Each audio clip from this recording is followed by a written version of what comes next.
मैं सहरसा जिला में अभी आया हूँ और यहाँ पे एक सलखा प्रखंड के अंतर्गत कोपरिया पंचायत में संत मत सत्संग का भव्य आयोजन किया गया था और यहाँ पे बहुत सारे साधु संतों का आगमन हुआ और यहाँ पे उपस्थित हुए हैं सत्संग को सुनने के लिए। और यहाँ पे आचार्य श्री का आगमन हुआ है और स्वामी जी महाराज का यहाँ पे आगमन हुआ कोपरिया पंचायत में, कोपरिया गांव में। तो आज बाबा से हम लोग जानते हैं। स्वामी जी, आपका स्वागत है हमारे चैनल पे। ठीक है, आपको भी बहुत बहुत धन्यवाद है कि हमारे सत्संग के कार्यक्रम में आप दूर दूर तक इस सत्य के संग को, लोगों को सत्संग के संबंधी बातों को सुनाने के लिए आए हैं।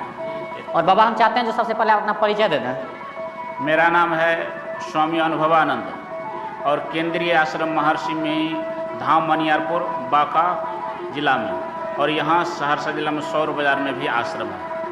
बाबा, सत्संग से मनुष्य को क्या लाभ मिलता है? जैसा कि आजकल देख रहे हैं युवा सभी गलत राह पे चलते हैं, नशा करते हैं, लेकिन सत्संग की ओर नहीं बढ़ते हैं। इसीलिए तो यहाँ जो मुख्य सत्संग का आयोजन किया गया है, इसी उद्देश्य से मनुष्य का क्या कर्तव्य है मनुष्य नहीं जानता है। नहीं जानने के कारण अपना कर्तव्य छोड़ दिया है। इसलिए आज लोग अपने पुत्र के लिए कभी रोते हैं और जब पुत्र हो जाता है पुत्र के लिए जीवन भर रोते रहते हैं, क्योंकि उससे अपना ज्ञान नहीं होता। पिता किसे कहते हैं, माता क्या होता है, गुरु क्या होता है, क्या खाना चाहिए, नहीं खाना चाहिए।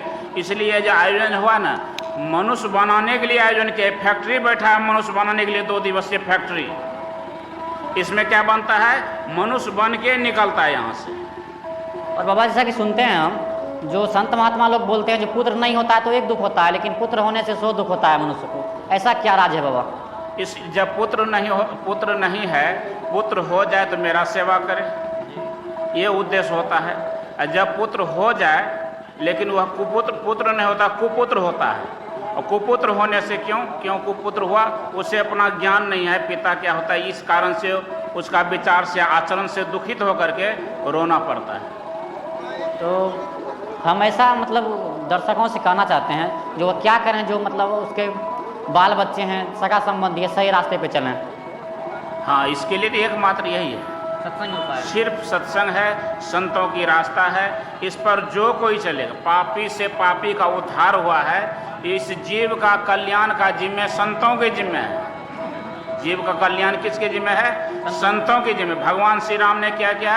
रावण दुराचारी तो उसको मार दिए, नहीं, कृष्ण ने कंस को मार दिया, लेकिन संत ने अंगुली माल जैसे पापी को भी तार दिया, मारा नहीं। संत का काम है उद्धार कर देना, और भी क्योंकि उसमें अधिक पैसे लगते हैं। लेकिन सोना चांदी जहाँ होता है उसमें बहुत कम। क्या कारण है कि सोना चांदी खरीदने के लिए बहुत पूंजी चाहिए, और कपड़े के लिए उससे कम पूंजी, लेकिन सब्जी के लिए 2 रुपये में भी मिर्चाई भी हो जाएगा। इसी तरह ये सत्संग है, सोने का समान है।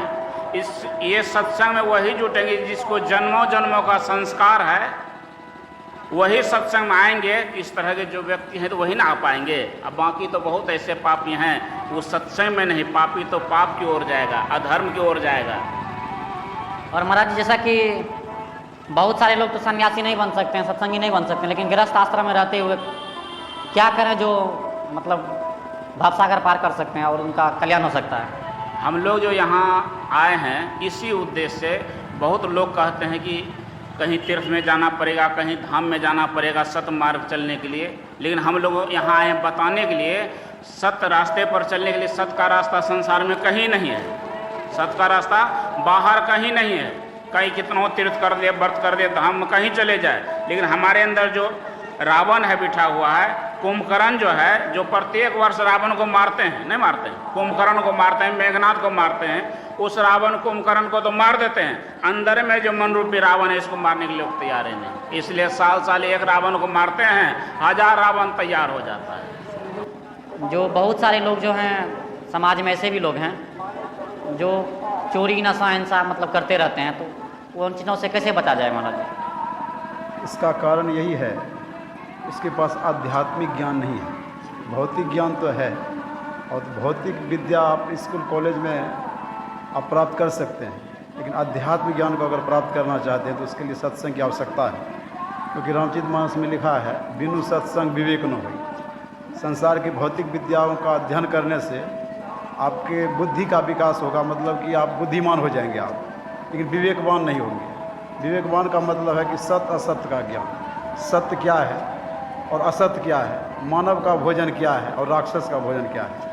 क्योंकि बाबा कबीर ने कहा जो मांस मछली का भोजन करते हैं वो राक्षस का भोजन है।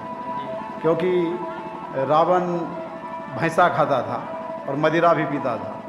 अगर समाज के लोग अगर मांस मछली खाते हैं, शराब पीते हैं, गुटखा खाते हैं, तो समझ लीजिए कि वह रावण जैसा व्यवहार करते हैं। ऐसा क्यों होता है? सत्संग के अभाव के कारण। गोस्वामी जी ने कहा कि जब तक वे सत्संग नहीं जाएंगे तो विवेक नहीं होगा।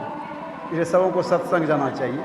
और हमारे समाज में कुछ ऐसे भी लोग हैं जो अपने बाल बच्चों को सत्संग में जाने नहीं देते हैं, दूसरे कार्यक्रम हो तो उसमें भेज देते हैं, रोकते नहीं हैं, लेकिन सत्संग में जाने से रोकते हैं। उसके लिए क्या कहना चाहेंगे? ऐसा जैसे भगवान शिव का कहना है कि गिरजा संत समागम समनो लाभ कछुआम, बिनु हरि कृपा न हुई सो गा वही वेद पुराण। जब तक ईश्वर की कृपा नहीं होगी तब तक वे सत्संग नहीं जा सकते। जैसे भगवान श्री राम ने भी कहा कि पुण्य पुंज बिनु मिले ही नो संता। जब तक पूर्व जन्म का पुण्य संस्कार संचित नहीं होगा आप सत्संग नहीं जा सकेंगे। तो लेकिन अगर ऐसा मन नहीं करता सत्संग जाने का, लेकिन जिसके माता पिता संस्कारी होंगे, जिसके पास आध्यात्मिक ज्ञान होगा, तो बच्चे को भेजेंगे वहाँ सत्संग में, तब उसको जानकारी मिलेगी। नहीं जाने का कारण यही है कि पूर्व जन्म से जो है वो संस्कार पड़ा है। जैसे भगवान श्री राम ने कहा यह जीव 84 लाख योनियों में भटकता रहता है, गधा, घोड़ा, चिल्लर, मच्छर, कुत्ता, भैंस के शरीर में। तो यह जीव जो मनुष्य के शरीर में आया है, तो ईश्वर ने कृपा किया है। कभी कभी कृपा कर देते हैं, जीव 84 लाख योनियों में भटकता रहता है, तो परमात्मा कृपा करके कभी कभी मनुष्य का शरीर दे देते हैं। लेकिन कुत्ता के